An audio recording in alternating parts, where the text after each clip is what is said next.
Broadway's My Beat, from Times Square to Columbus Circle, the gaudiest, the most violent, the lonesomest mile in the world. Broadway's My Beat, with Larry Thor as Detective Danny Clover.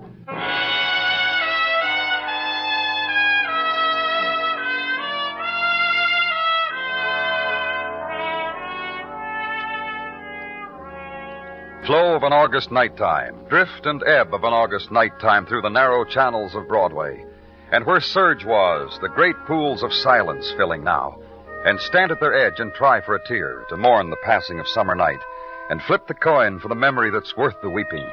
There was the beach at Far Rockaway and a dune from which to observe a girl dancing alone, arms stretched to the sea and to the moon. Ritual dance to the tune of the faraway portable radio and the plastic ukulele. And there was the moment you approached her, touched her shoulder, and on the face turned to you were tears from closed eyes. So hit the subway and back to the street and flip the coin again. There must be another thing to remember.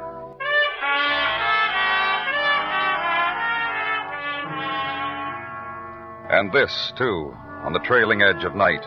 A room deep somewhere in a brownstone tenement, and a youth in his silence, and a woman, dead of a bullet wound, sprawled across kitchen linoleum. And Detective Muggavan trying to find a gentle way with the boy's silence. You want to tell us about it, son?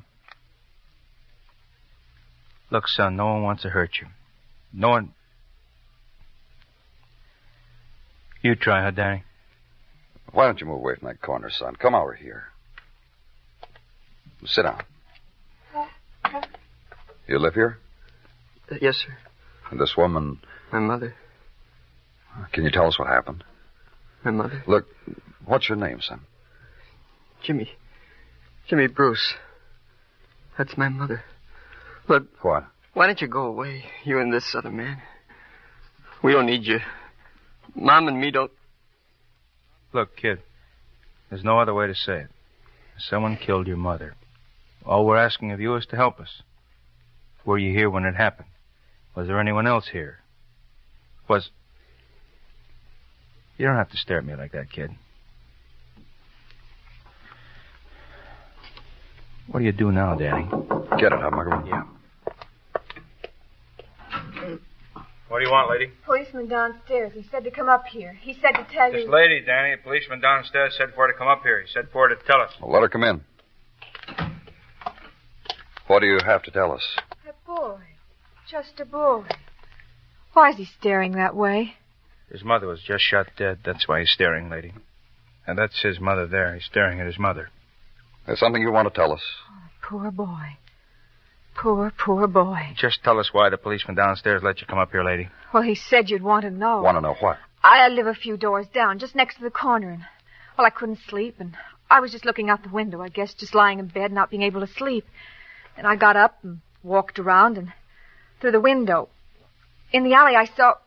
Saw what? Well, it was a man running very fast. He's running from this direction, from this end of the block? Yes, I think he was. He was running, and then he hid behind a trash can, and I watched him crouch there. Then you must have got a good look at him. Well, it was dark, and I couldn't tell much about him. A big man? A little man? Light? Dark? Fair? Well, you said you stood there and watched him, lady. You must have seen. He was just a man running and hiding from something, and I watched him. I don't know why you think I should have done anything else. Well, there's been a lot of commotion in the neighborhood, lady. A murder. How come it took you this long to tell us? I told you. He was a man who was running away from something and hiding. I couldn't sleep, and I didn't feel I had the right to... Well, anyhow, he went away. I just heard a few minutes ago there was a murder down the block. So I threw this coat on over my... Well, anyway... What's your name? Charlotte. Miss Charlotte Lane. I live at 3456 West 18th, just down the block, and... Well, anything I can do to help you, just... Oh, you poor boy. Just a boy. And your mother dead like that. That awful way. Oh, don't do that, child. Don't. Then Miss Lane does a thing. She moves quietly over to the boy, lifts her hand to him gently, touches cheek and hair, and waits for the length of time women know it takes for compassion to be transferred. Then the onrushing sound to post proof that violence has been done. Nighttime tableau on the edge of the city that suddenly belongs to the police. Leave it outside in the deep night street and home, and pull down the bed from the wall. close your eyes, and search for a dream behind a wall of hot August hours. Finally sleep and not dream until the seconds before it's time to get up again. It's morning, and it's a new day. Call headquarters and check in, then ride downtown again. And the house on West 18th, the walk upstairs, and last night's doorway this morning with a policeman in front of it, who tells you the boy's just sitting there looking out of the window, who opens the door for you. Hello, Jimmy. Jimmy? You're from last night, aren't you? That's right. My name's Danny Clover. How do I look? Jimmy, My tie straight? Hair combed? One button off the coat here. But on a blue serge, it's tough to see. Listen, Jimmy... I figure looking nice for the funerals. The least I can do at such a time. Don't you think so? So all the people who come to look can say that's Jimmy Bruce. He's a regular little man. Cut it out. Okay. I'm okay. Who killed your mother? How am I supposed to know that? You weren't in any kind of condition to talk last night, Jimmy, so now you can tell me what happened. I came home and there she was lying on the floor shot. That's all. You came home. Where were you? Outside, streets, park. Where boys my age are supposed to be at night in the summer. And the kind of they're growing and restless. Now what? How about your mother? Was she... Don't make me get sloppy. I told you I was a boy growing up. I can't say wonderful and I loved her and I'll miss her and... Just don't make me do it. Where's your father, Jimmy? He didn't do it. I didn't say he did. I just asked you where he was. He doesn't live here. They were divorced 5 years ago. I'll want to talk to him. His name's Harry March. My mother took her own name when they divorced. I did too. Harry March, Mr. Clover. In the phone book, someplace on 22nd Street. Okay. You'll want to know about Nick, too. Yeah, I bet you will. You want to know about old Nick, won't you? Who's he, Jimmy? You can never tell about people, can you? You people in the police must see a lot of that, don't you? A guy you would never suspect. All of a sudden, he's a killer. Come on, Jimmy. Tell me what you're talking about. Nick Silvern. 1212 East 8th Street. Mention my mother's name to him. See what he says.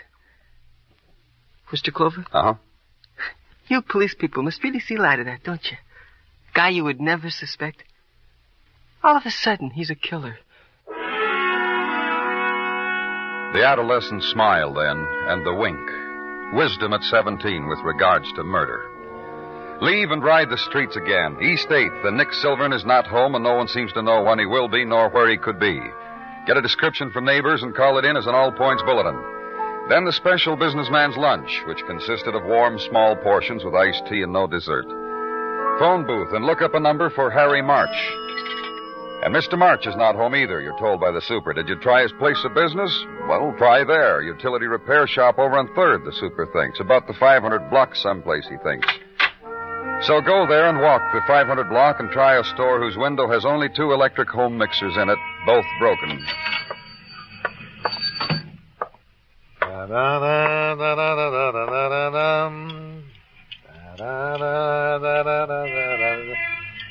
Within a second. Bet you never saw one like this before, huh? What? Come here. Ever see a golf ball in an electric toaster? Look underneath here in the mechanism. Mrs. Stutman wonders why she can't make toast in the morning for Mr. Stutman. Very interesting. Are you Harry March? Yes, sir, I am. I'm Danny Clover. What's wrong that you need fixed in a hurry by Harry? I'm from the police, Mr. March. Well, I'm still Harry. I'll still fix it in a hurry. Faster. Did you hear about your wife? That's the wrong Harry, Danny. I don't have one. I did. I split up, divorced. About 5 years ago, her name was Hilda Bruce, right? You mean Hilda? What's wrong with Hilda that I should have heard about? She was murdered. I'm sorry to hear that. You kill her? No, I did not. When's the last time you saw her, Harry? Last week. Hey, look, I got better sense than not to level with you. I saw Hilda last week, but a lot of times before that. Tell me about it. Well, I don't own this place. I get sent out on calls to clients who need things fixed, you know, like defroster busted on a refrigerator, a golf ball. Go on. About 6 months ago, coincidence. I get sent out for a busted defroster to my old wife, Hilda's. She looked a lot better than 5 years ago. When we left each other and she moved away, I didn't know where. So you kept coming back? Yeah, I romanced her, Danny. Still in love with her, huh? It felt good being with her. But like that, you know. Love is for 18 to 25 age bracket. Now, about your son, Jimmy. Nice seeing him, too. When I saw him the first time 6 months ago, I missed him real bad for the years I hadn't seen him. Hilda. Last week, Hilda told me not to come back anymore. She shoved a gun at me and she said that. She had another guy, Nick. She had him, and he didn't drink, and she didn't want me. I've got to take you along, Harry. Yeah, sure, let's go. Anything you say.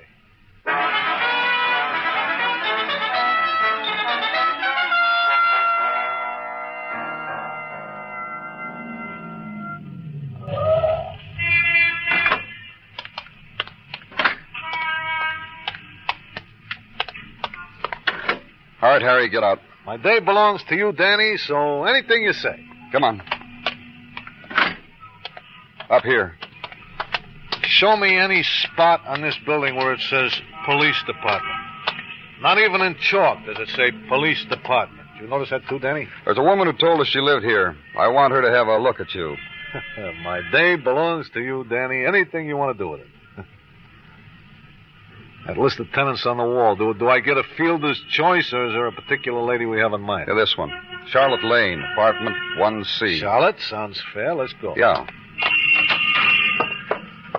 Miss Lane told us she saw a man running down the alley, hiding behind a trash can, just after your wife was murdered. Former wife. Former wife, who lives up the street, who you were romancing. Yeah, I sure was, Danny, and then suddenly she wouldn't have any part, like I said. So this Charlotte Lane saw a fellow running and hiding, huh? She know what he looked like? She could identify him? Let's ask her. Anything you say.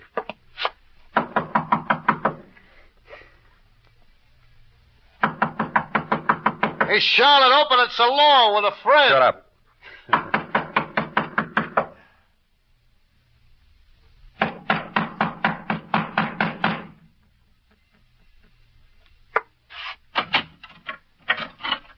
Miss Lane? Oh, we've gone this far, Danny, so when it... Hey, Miss Lane, the man here wants you to take a look at me. He says that he... Danny. You see what I see, Danny? That lady, the way she's stretched across her bed with her eyes open like that, that's not from sleep, huh, Danny? That lady, she's dead, ain't she, Danny? Strangled. This Miss Charlotte Lane? That's right.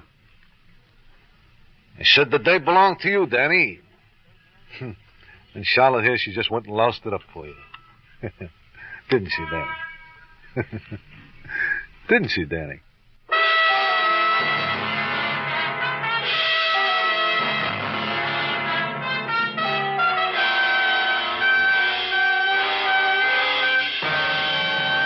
You are listening to Broadway's My Beat, written by Morton Fine and David Friedkin, and starring Larry Thor as Detective Danny Clover.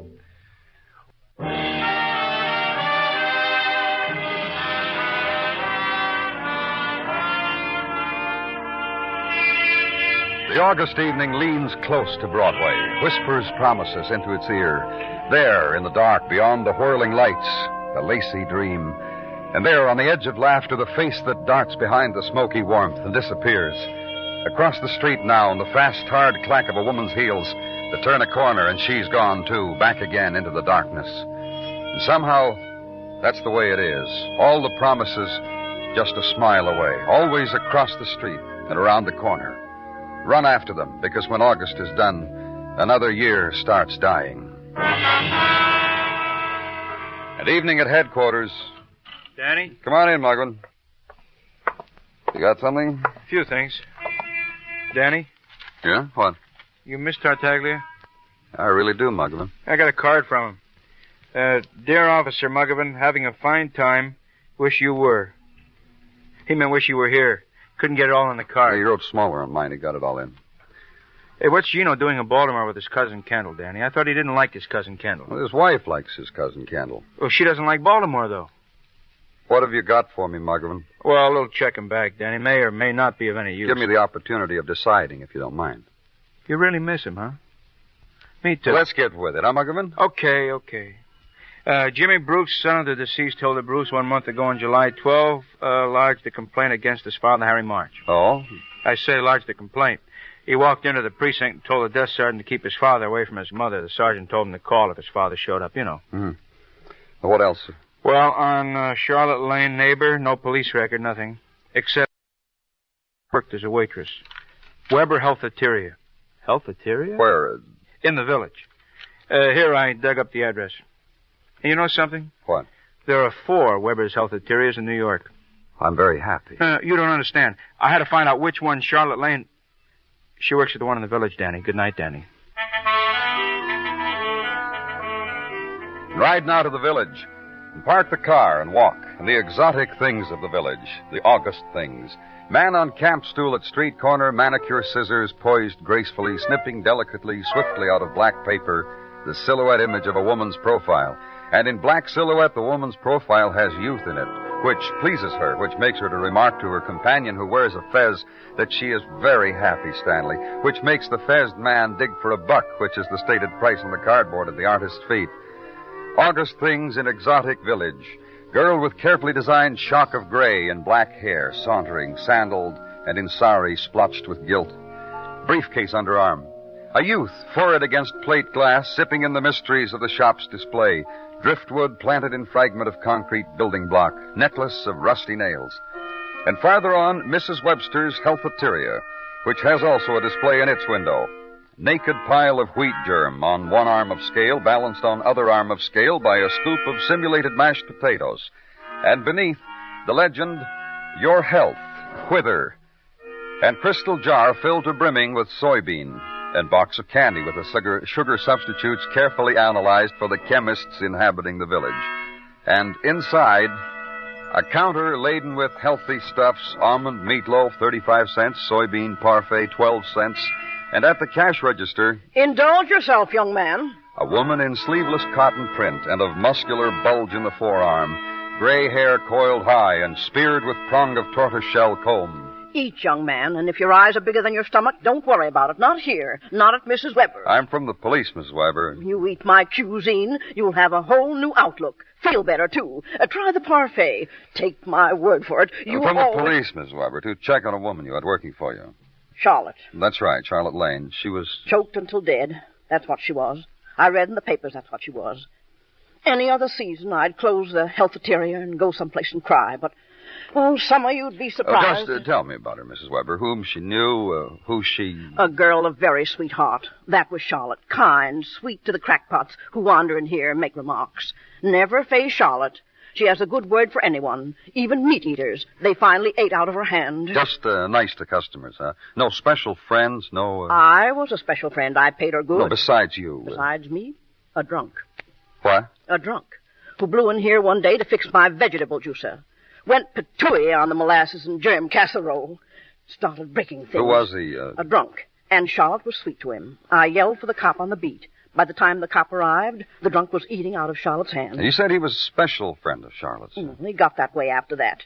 Used to come in all the time. Said my stuff was good for hangovers. It was Charlotte he come for, though, not the mint tea. Well, then you must have got acquainted. Charlotte must have introduced you. Sure she did. I asked her who her drunken sot was. She said, that's Harry March. And I'm going to have him soon as he gets rid of some notions about a wife he once had. I'll have him, Mrs. Weber, Charlotte said. No one else, Mrs. Weber, Charlotte said. That was her heart. Real sweet. Well, so home to dull novel and sleep. And new morning. And to headquarters and sit with the fact that Harry March was an old friend of Charlotte's. And be interrupted. Nick Silvern, wanted in connection with murder of Hilda Bruce, was picked up and held at 12th Precinct. So go there. Hello, Nick. You bring a whip or something? Got it out. Well, this is my first time in. Whatever I say, it's on account of that. So if I ask that you bring the thumbscrew, you just realize I'm a new boy at this sort of thing. What made it so tough to find you, Nick? Why should I be looked for? Come on. No, why should I? When did you find out Hilda Bruce had been murdered? Yesterday morning, late. From the papers? That's right. And all the late editions carried your name that we were looking for you? And I asked myself why I should be looked for, like I'm asking myself now and getting no answer. But you ran. Oh, now listen, mister. I'm no competition for anything like murders or police departments. You know what a schnook is? Someone says that word around you. He means a guy like me. Harmless. Most what I want is please don't bother me. Leave me alone. Because what have I possibly got that you could possibly want? Who killed her? I don't know. You see what I mean? How about her neighbor, Miss Lane? Who killed her? I don't know. Guy like me, how could I know? Nick, I understand Hilda was in love with you. I'm honored, but no killer. Where were you the night before last? Oh, Nick. It so happens there's a young lady in my neighborhood. She's fond of me. She's your alibi, huh? Well, she's going to summer school. I happen to be very good in algebra. She's making up in algebra. Look, you got to drag her in. Listen, a guy like me... Her name is Toba Ramson. She lives up on Tremont. Another reason why you ran, huh, Nick? I have told you everything I know. Hang me, shoot me, feed me to the gorillas. I have told you everything I know.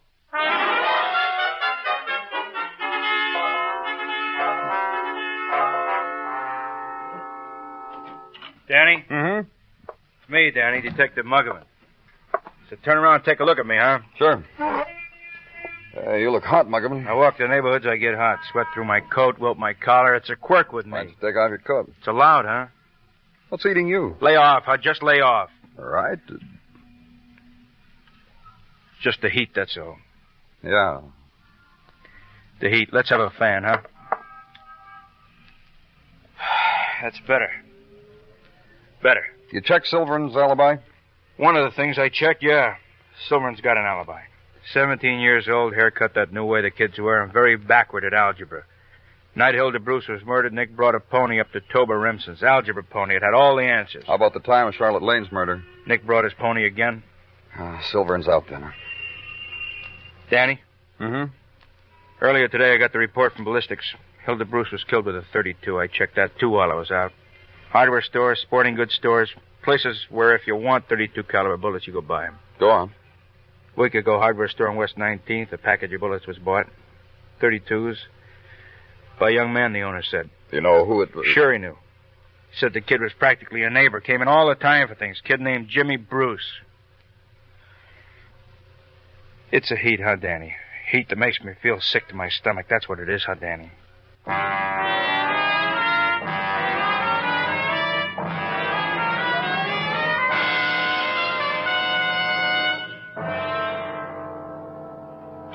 In here, Jimmy. You can sit down if you want to. What do you call this place? That's just a room at headquarters, Jimmy.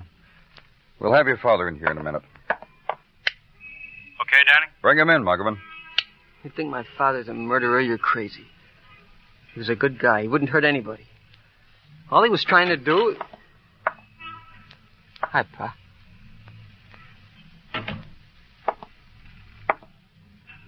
What'd you bring him here for?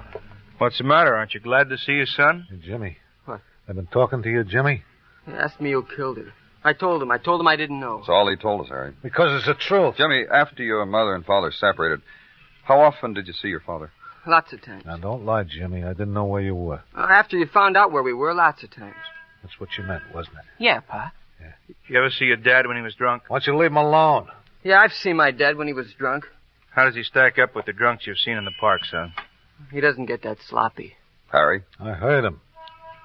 He said I didn't get that sloppy. But drunk. Is that why your ex-wife told you not to come around? I told you that. The other reason was a man named Nick Silvern. He told you that too, Danny. Yeah, sure I did. Sure. One thing slipped your mind, though, Harry.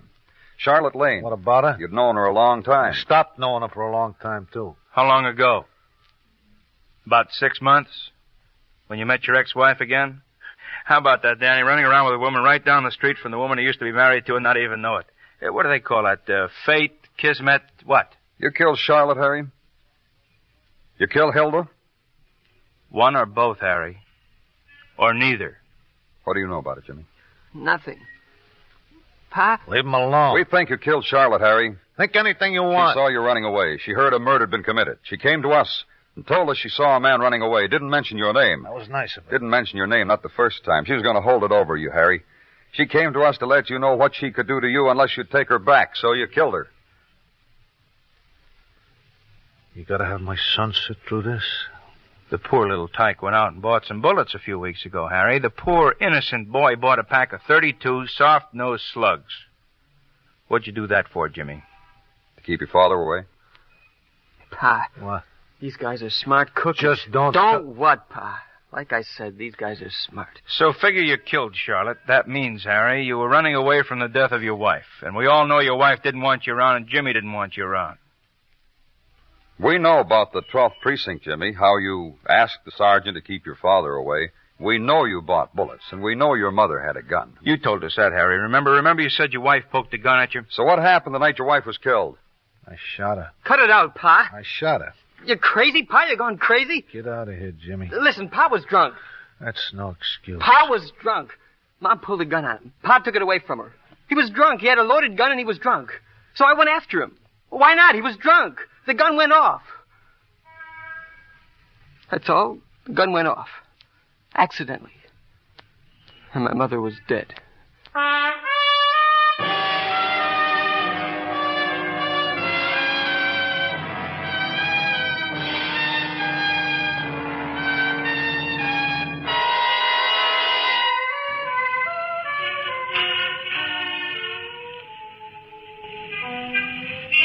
The nighttime blares down Broadway, and the street gathers it up like a passion.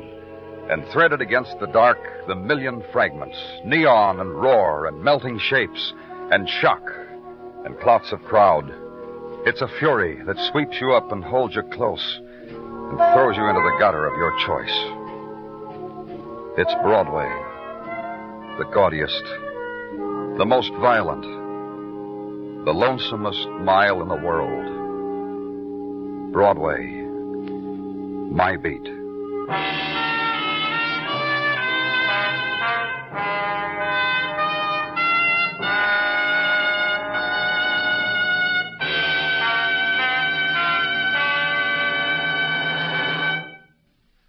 Broadway's My Beat stars Larry Thor as Detective Danny Clover, with Charles Calvert as Tartaglia and Jack Crucian as Muggavan. The program is produced and directed by Elliott Lewis, with musical score composed and conducted by Alexander Courage. In tonight's story, Sheldon Leonard was heard as Harry March, and George Peroni as Jimmy Bruce. Featured in the cast were Truda Marson, Martha Wentworth, and Lawrence Dobkin. Bill Anders speaking.